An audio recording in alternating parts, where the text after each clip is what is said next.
Welcome back, everybody, to a pre-Thanksgiving edition of Podcast on the Brink. Indiana is 5-0. The Hoosiers on Sunday night took care of Louisiana. On Tuesday night, easily took care of Jackson State.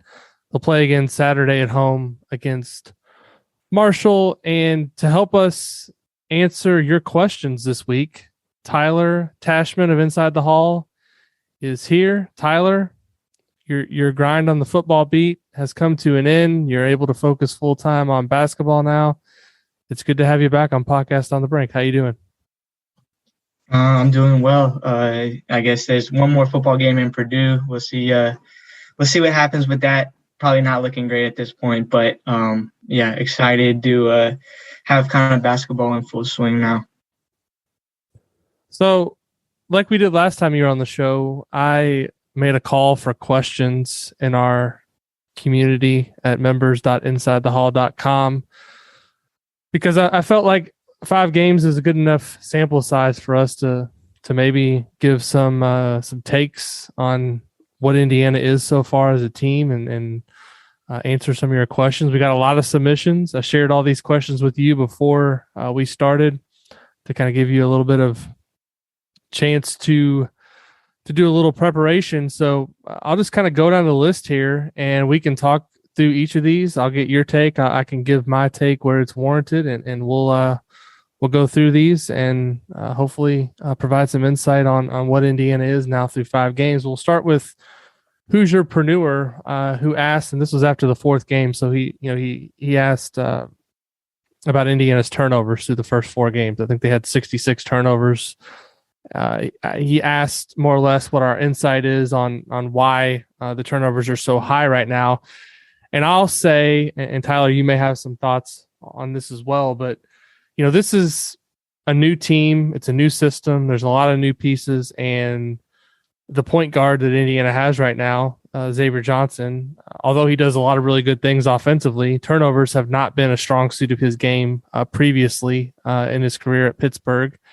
And I think anytime when you're implementing a new system and you're bringing in new players and you're, playing a lot of games in a condensed period, trying to work on things in practice, inevitably you're going to have some mistakes. Now, 66 turnovers through 4 games, obviously is not where you want to be, but I do think this is something that's going to get gradually better over time. I wouldn't overreact to it too much. I think Mike Woodson is having some fun with it as well, talking about the extra running that they have to do if they break the 12 turnover mark. But, one thing I really like to look at with teams is not necessarily the number of turnovers, but the percentage of turnovers. Like what's the percentage of possessions that a team turns it over? Right now, through 5 games, Indiana's at 21.3%, which ranks only 264th in the country in Ken Palm. So it's obviously a key area for improvement. Tyler, you've been at each game. You've watched this team up close.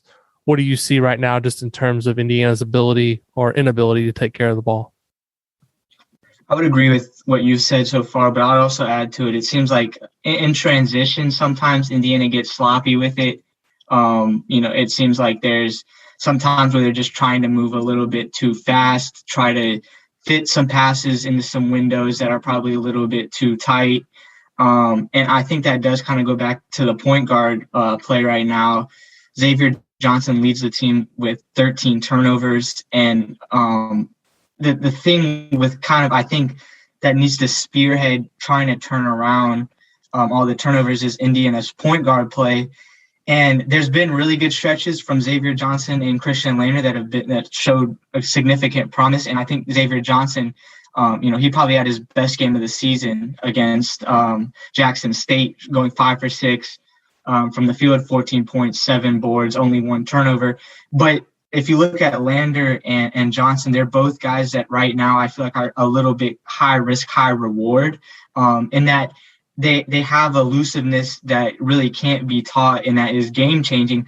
But that also kind of gets in their way sometimes, and them trying to do a little bit too much. So I think, for Indiana to get those turnovers down, it's a matter of just the point guards getting comfortable, being able to command the offense, not making, silly mistakes, which we've seen a couple of times. And it also surprised me Race Thompson was second on the team in turnovers. So, I don't know exactly what to attribute that to, but, there's certainly been a few times where it's just sloppiness. And I think that just being early in this season, is a reason for that, and trying to get, your legs under you. But, I would look and just start with the point guard play, just trying to be more consistent and more poised, taking less risks, and, when the opening is there, taking it, but not necessarily trying to force it as much. So John Pritchard, and you don't have to chime in on this one, Tyler. I'll give the best answer I can give given the situation. This has been a topic of some curiosity in the community. People have asked about this. What is up with Logan Dunkam's suspension? What we can tell you is that Indiana released information prior to the Louisiana game that Duncombe was going to be out for 3 games for a violation of team rules. There's been no other information beyond that shared. Typically, when a player is suspended in the past, it's been for 3 games, and Indiana doesn't say anything beyond that. So that's pretty much all we can tell you without trying to speculate on what the suspension's for. The expectation is that he'll be eligible to play again at Syracuse, although I wouldn't expect that to be a game where he gets in the game anyway, regardless of whether or not he's available. Moving on to a question submitted by Great Dane, and I'll try to make this a little bit more concise, but it's a good question. He asked about all of the early season pre-conference, non-conference losses that the Big Ten's taken so far. And the big picture of the question is the Big Ten overrated, or is it still too early to tell? And does this raise your expectations for how Indiana can finish in the Big Ten this year? Tyler, your thoughts on just the Big Ten struggles so far and how that maybe impacts where Indiana shakes out in the conference standings once league play gets here? I think, like a lot of people, I've been surprised with how much the Big Ten has struggled early on, given that it seemed like it was going to be another really high year coming off of what last year was a really strong year. And I guess the early indication was that they went in the Big Ten, I think was 2-6, maybe in the Gavitt games, with Indiana and Michigan State, the only teams that won. And seeing Michigan go down to Seton Hall, seeing Ohio State go down to Marquette, and Illinois too. The other night, they got blown out by Cincinnati with Kofi Cockburn. And I think that this is a really good sign for Indiana, because I think the kind of early season projections was Indiana maybe 7th to 8th in the Big Ten. But if the Big Ten isn't as strong as, everyone anticipated, then I think that it's a lot more likely to see Indiana maybe move up to that 4 or 5 in the conference. I think, like everyone else in the nation, the teams are going to continue to grow, continue to improve. And, you have to certainly take stock in that. But in terms of just Indiana's potential landing places in the conference, the way that Indiana has started, the way that other teams have started, to me, there's a lot more optimism that maybe Indiana can be a top 4 to 5 team rather than a middle of the pack team. Yeah, I would agree with that. I picked them 8th in the preseason. I'm not ready to completely abandon that prediction. I mean, the teams that I think you kind of have to break this down and take it on a case-by-case situation. All right. In this question, there was a mention of Providence winning at Wisconsin. Well, the context of that game, I believe Johnny Davis didn't play in that game for Wisconsin. They lost at home to Providence. Well, Wisconsin showed us in its first, I think it was the first game, maybe the second game in the Maui Invitational. They beat Houston, and Johnny Davis goes for 30 points. So they showed that they, when they're at full strength, can be a formidable opponent. Now, a team like Rutgers, who I picked 7th in the Big Ten, they've been very suspect so far. Does that mean that they can't get better, that they won't get better? No. But right now, I think looking at it objectively, you look at them and you say, they're not better than Indiana right now. Now, a team like Iowa has put together, some wins early in the season, but they haven't played anybody. But offensively, they look really good. I mean, Maryland's a team that's dropped a home game to George Mason.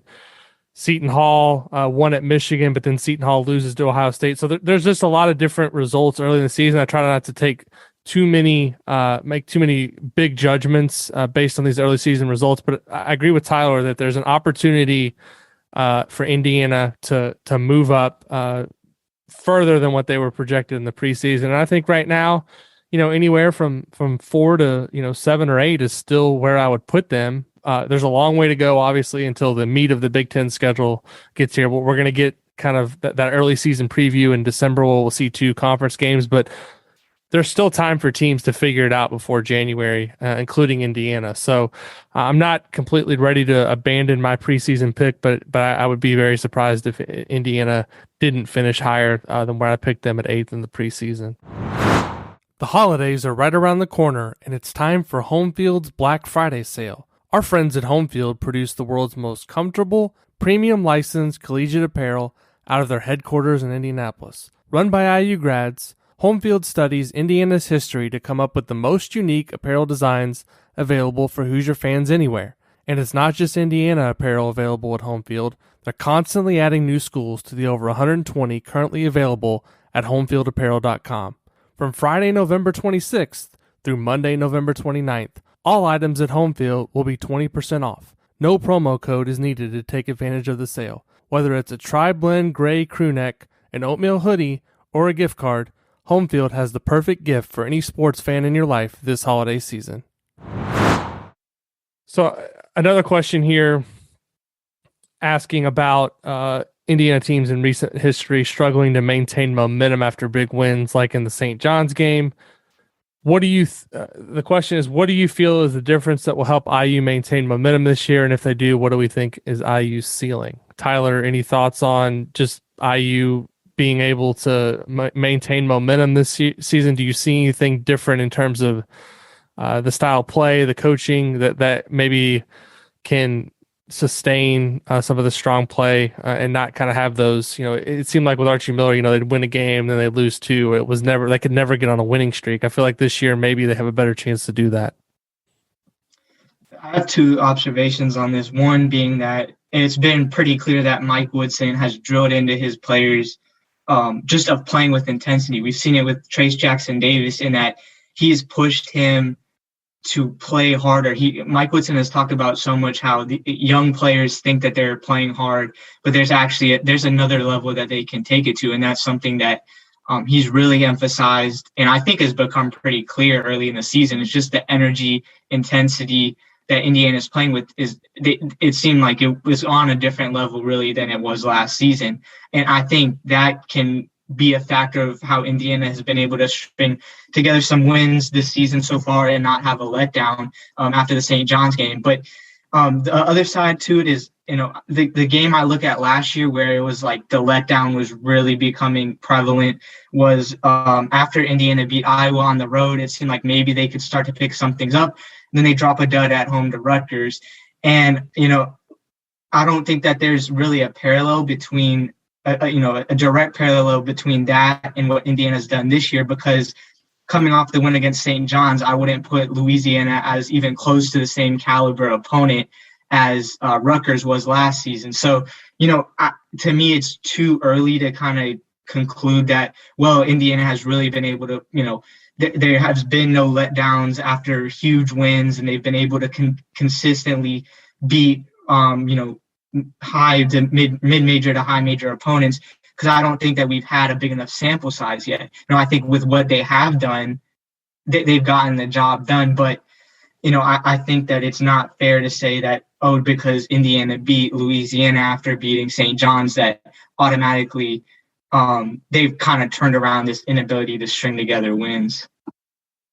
Yeah, I think just the relative, the schedule so far hasn't really been tough enough to really draw any big conclusions, because as you mentioned, they played St. John's, but the other 4 games, the opponents have not been good enough that even if Indiana doesn't play its best, to take advantage of it. I don't think necessarily Indiana played its best game against Louisiana or Jackson State, and they still won those games easily. There's a lot of things from both of those games to work on.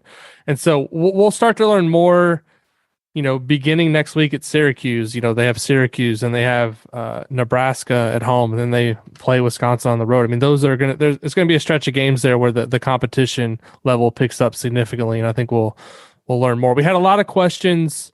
Hoosier Jim Tom, Hoosier Jake, Tom Jordan, they all asked about the rotation kind of in different ways. And so I'm going to kind of pick a couple of my favorite questions from this group. And this one's kind of, we can both answer this. Tyler, I'll let you go first. And this is kind of just straight to the point. How deep do you think the rotation will ultimately be when we get to mid-January? I think it's probably going to be 9 or 10. Considering that it seemed like even in the first couple games, I was kind of surprised that it didn't seem Mike Woodson went as deep into the bench as I maybe would have thought, because I know Christian Lander, I don't think he didn't even play the first game. And Michael Durr was out, and Logan Duncombe didn't play the first game. And I don't remember Anthony Leal getting in the first game either. So, I think that it probably will be around 10, but also you have to take into account that there's going to continue to be injuries. You don't know. We've already seen it this season. Rob Finney, Trey Galloway have missed the last 2 games. Logan Duncombe out with the suspension. So it's down to 10 regardless of what Mike Woodson wants to do. So I think the fact that Indiana has 13 scholarship players that, in some way or fashion can be plugged into the lineup to take up some sort of minutes, I think will help Indiana a lot. Because there probably will be guys rotating in and out of the rotation. So, I think it's going to be around 10, like I said, but the fact that I think if he wanted to go deeper, he could. And that I think especially too, now that Anthony Leal, Christian Lander, I think these minutes they're getting now when there are some injuries will be really valuable down the road, because it's allowing them to get in some sort of a rhythm, just pick up some game experience that, especially for the guys that were freshmen last year, they just didn't have because of the schedule, the way it was with COVID and not really any of these kind of light opponents early in the season. But I think it will continue to kind of get pared down to 9 or 10, but depending on the injuries, there might not really be a choice.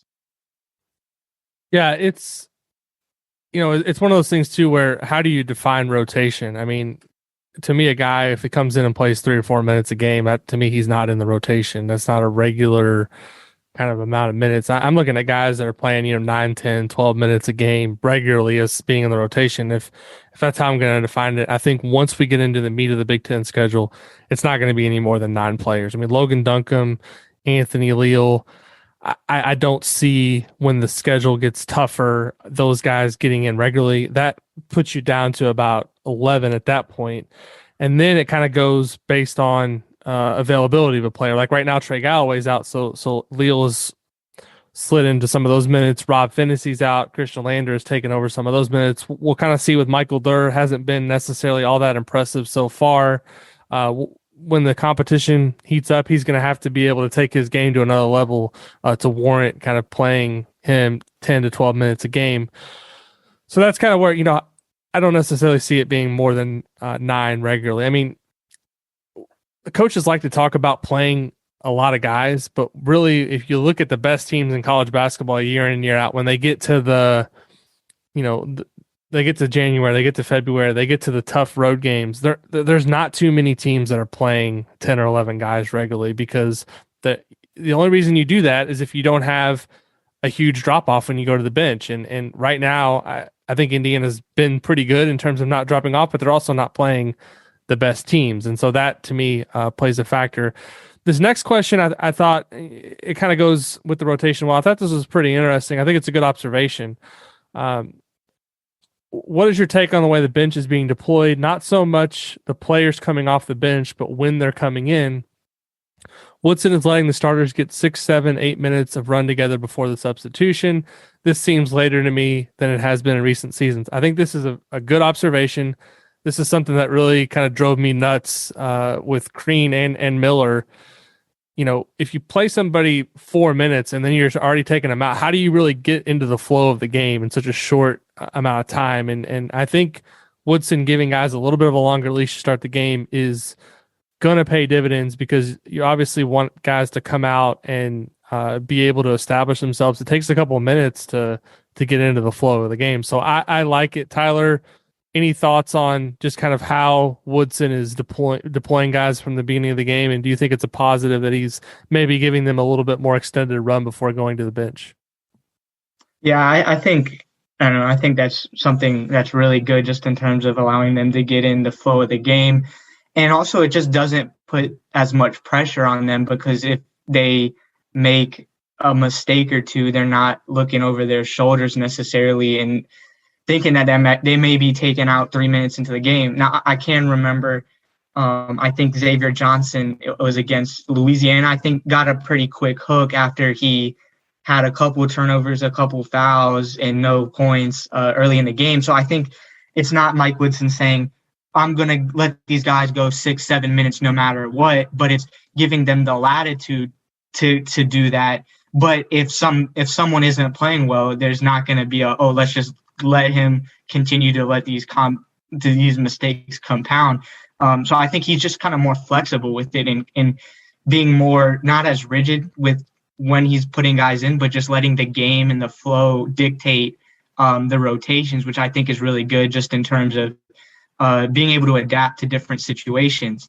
So, I think that's certainly good. And I'm also, I'm wondering how much of his NBA background kind of plays into that too, because you have longer quarters or longer games really in the NBA. And you probably would let the starters go for 6, 7, 8 minutes before you go to the bench. So, I'm wondering if that also plays into it of just his background in the NBA and, how the NBA rotations kind of take form.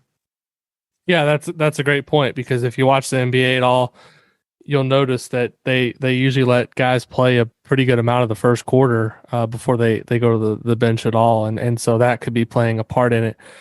NC Hoosier, North Carolina Hoosier, North Carolina that's Tyler's stomping ground. So he better have a good answer on this one, because this is straight to the point. What are the odds on Indiana beating Purdue once this season? This is going to be top of mind for Indiana fans. And I'll just go ahead and look at Ken Palm right now and kind of give you what the percentage chance for each of those matchups is.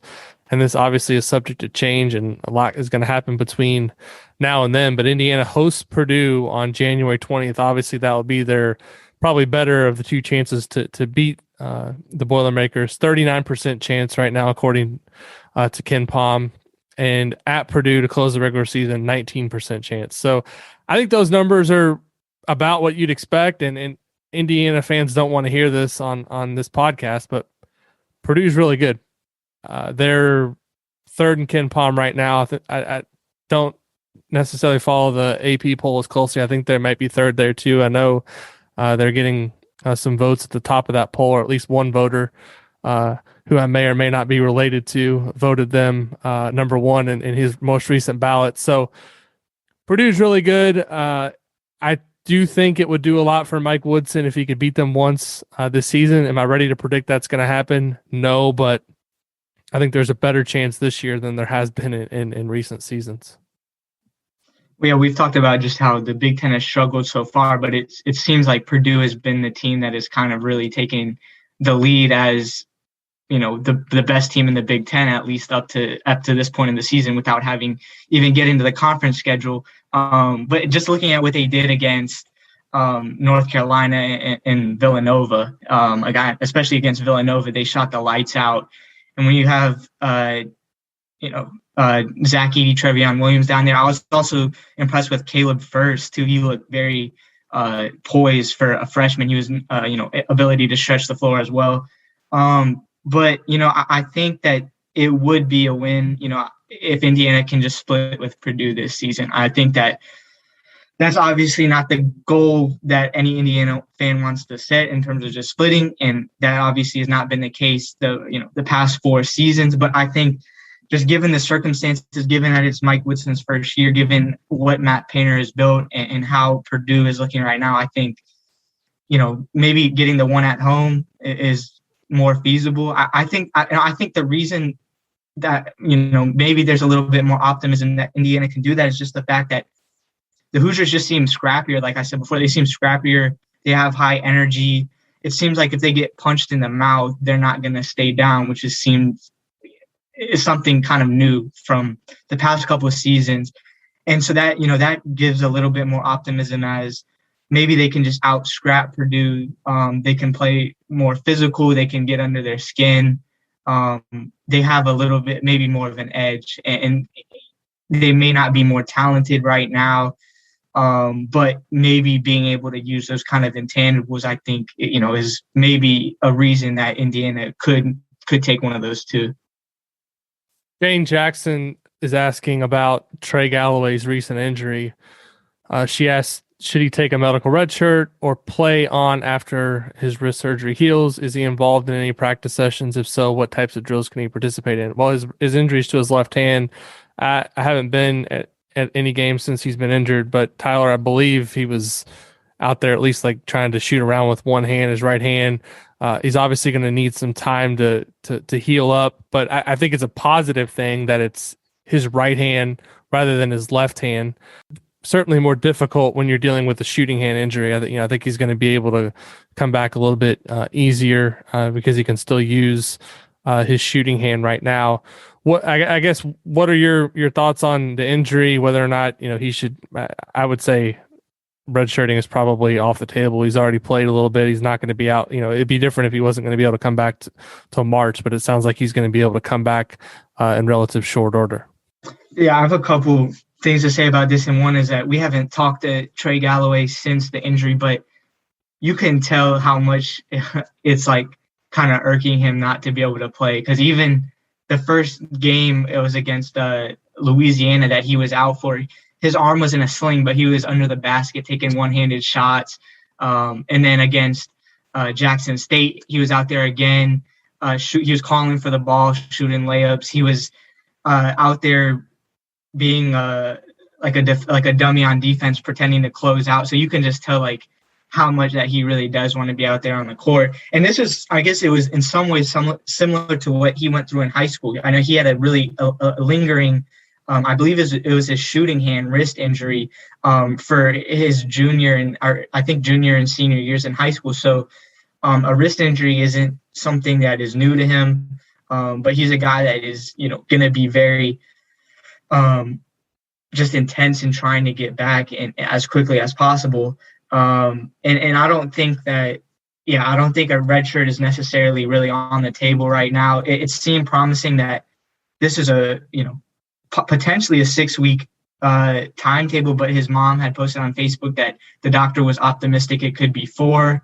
The thing with the wrist injury is not his shooting arm, but given how much you need to rely on quick wrist movements to dribble and pass, I don't know how quickly you can get back from that. I know I broke my wrist when I was in high school, and it took me, I'm obviously not Trey Galloway, but it's really, you almost have to like learn how to use your wrist again because it's very tight and sore and you just don't have the strength. So I think trying to get that as quickly as possible. And obviously Indiana has all the best medical staff and Tim Garl and Cliff Marshall to get him back. But, I don't think that it seems like it's too crazy to say that, he'd be back by late December or January.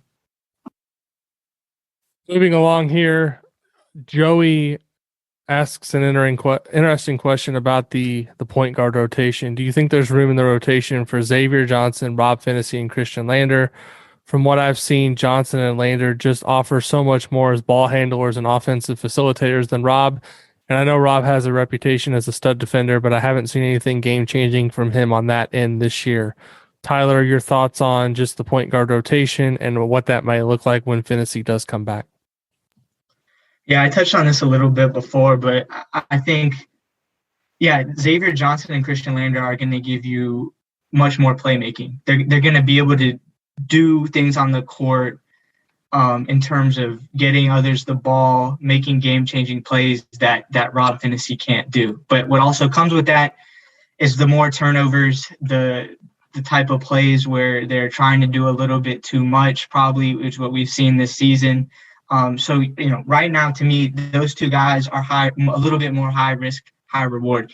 I think with Rob Finney, you know much more of what you're going to get. He's going to probably be a little bit more careful with the ball. He's not going to take as many risks. But he also doesn't have that kind of game-changing speed as much. And I think that you somewhat almost need to have each of those sides kind of get closer to the middle. You need maybe Rob to take a little bit more risks and do, try to make a little bit more game-changing plays. And you need Christian Lander and Xavier Johnson to maybe temper back that aggression just a little bit, still be creative and still try to make plays, but not try to go for that home run ball every time. So it is going to be interesting when Rob Finney comes back to me, because it seemed like early in the first couple of games, Mike Woodson wasn't really willing to have 3-point guards in the rotation because Christian Lander didn't play hardly at all the first 2 games. It may get to the point where, one of those 3 get left out of the rotation, and you're looking at probably right now it's either going to be Rob Finney or Christian Lander, because it seems like Xavier Johnson has kind of established himself as the lead dog there, although he has made some mistakes. I think it's going to be really interesting as Rob Finney gets back, and as we get into the Big Ten play, to see now if Christian Lander is going to continue to hold some of those minutes that he's been playing the last couple games, or is Rob Finney going to immediately take those back as soon as he does get healthy. Yeah, and also with Trey Galloway being out right now, I think if Finney was available, I think all 3 of those guys would be playing. I think the question that I have more is when Galloway's back and available, how does the guard rotation shake out? Because I do think right now all 3 could play in a meaningful game, because I think 2 of them obviously can be on the court at the same time. Finney's playmaking ability, as mentioned, is not been great so far, but I think what he gives you from a defensive perspective when he's right. I mean, the second half against St. John's, there was some breakdowns that he had, but now that we've come to find out that maybe he wasn't completely healthy, maybe that led to a little bit of that. So we'll see going forward. I think, there's a lot of things to be encouraged about with Christian Lander. His most recent performances have been strong, and I think Finney is going to have some type of role, as it is maybe as big as it once was. If Lander continues to emerge, maybe not, but I don't necessarily see a scenario where one of those guys is tethered to the bench the entire game. Once everybody's healthy, I think there's going to be an opportunity for each of them to get some minutes. Linton Hoosier asks me a question specifically. Now that I have a handful of games, results for each team, stats, I look at the new players and video available for each team, do I still project Indiana to finish 8th in the Big Ten? If not, where? And what are the odds of Indiana making the tournament? Well, I thought Indiana was going to be in or close to making the tournament in the preseason, even if they finished 8th, because I thought the Big Ten was going to be big enough or good enough to get that many teams in the Big Ten. Now that I've seen, a couple weeks of games, I do think Indiana looks like they're better than 8th in the Big Ten. I've talked about my rationale for where I picked different teams in the preseason before. A lot of it was based on the fact that there's a lot of unknowns with Indiana.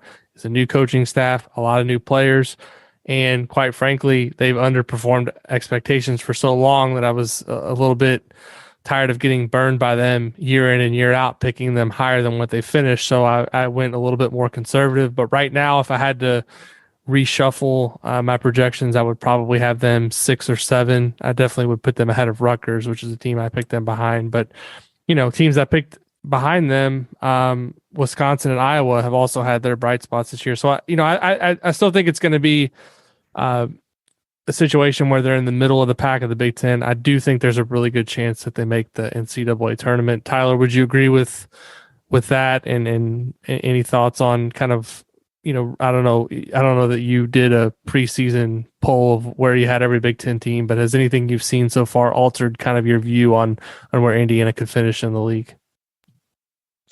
Well, yeah, just like I said before, just given it seems like the Big Ten hasn't come out of the gate as strong as a lot of people has expected. I think that certainly will work in Indiana's favor. And as far as the NCAA tournament, I think that making the NCAA tournament was like kind of the landmark for Mike Woodson in his first season. I think if Indiana can get to the tournament, then that's a really significant stepping stone in continuing to try to build the program. And if you can get in and win a couple games, and that's all the more better. But I think, to me, that's kind of what Mike Woodson will be judged on, whether this first season is a success or not, for the most part, is if he can get into the NCAA tournament.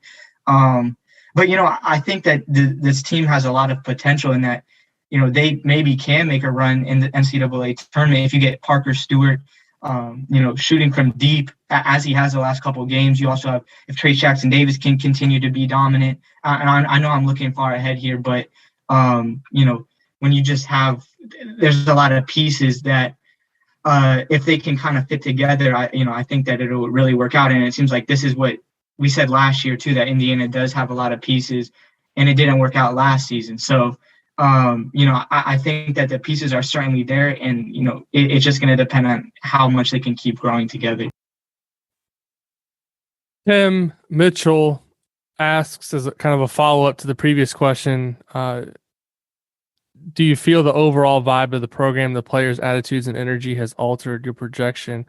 Well, the one thing I'll say is it's easy to have a good attitude and a lot of energy when you're winning games, and Indiana's winning games right now. They're 5-0. They've played 4 teams that aren't, frankly, very good, and they've had a really good win over St. John's. So I think the bigger test of that question is what happens when this team hits some adversity, because it's easy to be,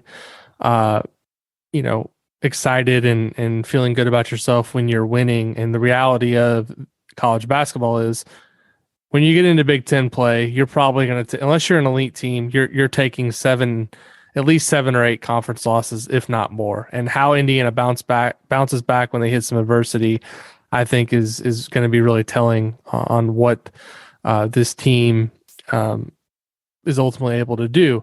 Now, I do think the body language of the players suggests that they're having more fun. Even when they would win in the past under Archie Miller, it seemed like they weren't always necessarily having the most fun, because the style of play just, quite frankly, to me, didn't look like it was very fun for the players to be a part of. So that, I think, is a change. But, in terms of the overall vibe of the program, we're still kind of in this honeymoon phase with Mike Woodson. He's obviously new. It's a new opportunity for a lot of these players, and they're feeling good about themselves, and they should. They're 5-0, but how they respond to adversity, I think, will be pretty telling. Tyler, is that kind of what the same thing that you're seeing, just in terms of the players right now and the general vibe around the program? Yeah, I would agree with your piece about the adversity, because we haven't seen Indiana face a whole lot of it this year. But I think it's important to kind of put this start into perspective from the last couple of years. I mean, the 2018-19 season, Indiana was ranked by, I think, it was December. They had beaten Louisville. They beat Butler on Rob Finney's, that game-winning shot, and it looked like that they that they were going to have a really good season, and then they end up not even making the NCAA tournament because they fall apart during the Big Ten season. Then you look at 1920, Indiana again gets off to this really good non-conference start. They beat Florida State. Again, things start to fall apart relatively. I wouldn't say fall apart, because Indiana was on its way to making the NCAA tournament, but the trajectory of the season seemed to take a little bit of a dip once conference play started. So I think, the 5-0 start, like I said, is really promising. There's certainly a lot of good signs of what is to come, but to me, it is that adversity part of when you start getting into the Big Ten play, drop a game or two, then are they going to continue to let things compound like they did last season? Or are they going to be able to, rally and use that energy around their program and feed off of what Mike Woodson has kind of built early on to not let themselves kind of continue to dig themselves into a hole if they lose a couple games. Last question before we get to my question for Tyler to end the show, but Chicago Hoosier, and Tyler, I'll let you take this one. Through 5 games, what do you see as the main thing holding Indiana's offense back? One that we talked about was turnovers, just being more careful with the ball. The other one I'd say is free throw shooting. They're about 66% right now. The the two things that kind of concern me with the free throw shooting is that Xavier Johnson and Trace Jackson Davis each with the most free throw attempts. They're also both shooting, I think it's 66% or less. So those are the two guys that are probably the most aggressive, that are going to be getting to the line the most. And so they're going to need to convert at a better clip than what they're doing right now. Miller Kopp is 11 for 11, and they brought him in because he was going to be able to shoot, and he's done that so far, at least from the line. And, Jordan Geronimo has struggled from the line too. And if you want him to be reliable off the bench, and use his athleticism to his advantage in getting to the rim, he's going to have to make those shots. And also it's going to be tougher to put Jordan Geronimo in late game situations if that's necessary, because he could be a liability on the free throw line. To me right now, turnovers and free throw shooting, Indiana's 3-point shooting has been a lot better these last couple of games. So I think, that's certainly been a positive, but those two categories, I'd say. The last question of the week, Tyler. What is your favorite? We talked about, I gave you a warning this was coming, so you've now had, 45 minutes or so to think about this. What is your favorite Thanksgiving food? And I know your dad's coming in town to see you tomorrow. You mentioned to me you're not making a traditional Thanksgiving meal, which makes sense if it's just the two of you guys and you're sticking around in Bloomington for break so that you can be there for Saturday's game against Marshall, and you were able to go to last night's game against Jackson State. But what's the like on a normal Thanksgiving year where you can have like the whole spread in front of you? What are your go-to items? Is there anything you avoid? I can give you a couple things that I avoid after you go, but I have a few go-to items and I have some things that I steer clear of. What's on the Tyler Tachman Thanksgiving scouting report? I mean, I think you can't go wrong with mac and cheese. That's probably my number one dish. I like it when you get it baked and like you have the cheese kind of on top. It gets like when you broil it. To me, that makes it when you have like kind of that crunchy a little bit on the top, like maybe singed but not burnt, and then you get in that creaminess in the cheese and the noodles. And to me, that makes the dish. But mostly everything else I like. Mashed potatoes, turkey. You got to put I'm a guy I like to put gravy on most everything. So I'll put the gravy on, on the turkey, ham, mashed potatoes. You can even get crazy and dip your vegetables in there a little bit too. And one thing I do, I like cranberry sauce. My grandmother used to make. No, you're not. Man, I'm getting the head now. But my grandmother used to make a cranberry sauce with like marshmallows in it, and it was like a cranberry salad more. That was really good. And I know you said that you're not a big stuffing guy, or you like stuffing. That might be your favorite. To me, I don't know. There's too much other good stuff on the spread than stuffing. It's like I feel like that would just it fill me up too much. I like to go for, I don't know. That to me, it's not at the top of my list. But I always enjoy a good Thanksgiving meal. Yeah. I can't get on board with the cranberry sauce. I don't know exactly why that is. Maybe it was just I had a bad experience as a kid. I've never really gotten into it. It shows up every year, and everyone else kind of obviously before the pandemic, we would gather in, there was 30, 40. My wife's family's pretty big, maybe not 30 or 40, but 25, 30 people every year. And there'd be, obviously you line up to get your food and everybody's getting the cranberry sauce, and I can't get into that. There's also like usually this Jello kind of thing that somebody makes every year, and I'm just not. I'm really trying to get like as much turkey as I can, the mashed potatoes, the stuffing side by side, and then kind of put as much gravy on all of those things as possible, because those are obviously the best items. Mac and cheese, I kind of told you before. I like mac and cheese, but to me, it's not necessarily a big thing that I go after on Thanksgiving. I'm more looking for, the turkey, obviously, and the dressing to me is my favorite. I don't know why. It's got to be the right kind of dressing in terms of how it's made. I don't necessarily like, there's some of the box dressings that aren't necessarily all that good, but, there's there's different things each year. To me, the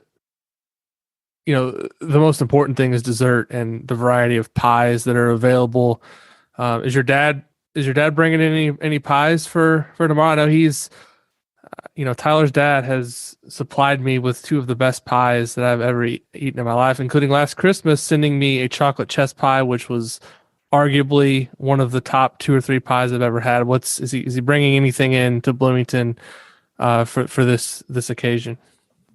I'm not sure he's flying, so I don't know how well this would travel on a plane. TSA, if TSA sees a chocolate chess pie come through, they're probably gonna confiscate it so they can take it and eat it themselves. And if I was a TSA agent, I would do that because it's literally one of the better pies. So hopefully he's able to sneak something through for you. I know you said you're making salmon. That's going to be very good for you being healthy. I need to do that more often myself. So Tyler, it was good to talk to you this week. Great job so far through the first games. I think first 5 games, you've had some really interesting stuff, you and Grace, and looking forward to seeing the insight that you guys have the rest of the season, because I think once the schedule heats up, there's going to be a lot more that you're able to break down and write about. I think it's going to be a really fun season.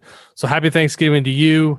Happy Thanksgiving to all of our listeners. Thank you, everybody, for sending all the questions. Really good questions, fun discussion. And we'll be back at some point next week with another episode of Podcast on the Brink. Hopefully after the Syracuse game, we'll have another episode and be able to kind of have some more insight on where Indiana is a team this season. So thanks everybody for listening, and we'll be back again soon with another episode of Podcast on the Brink.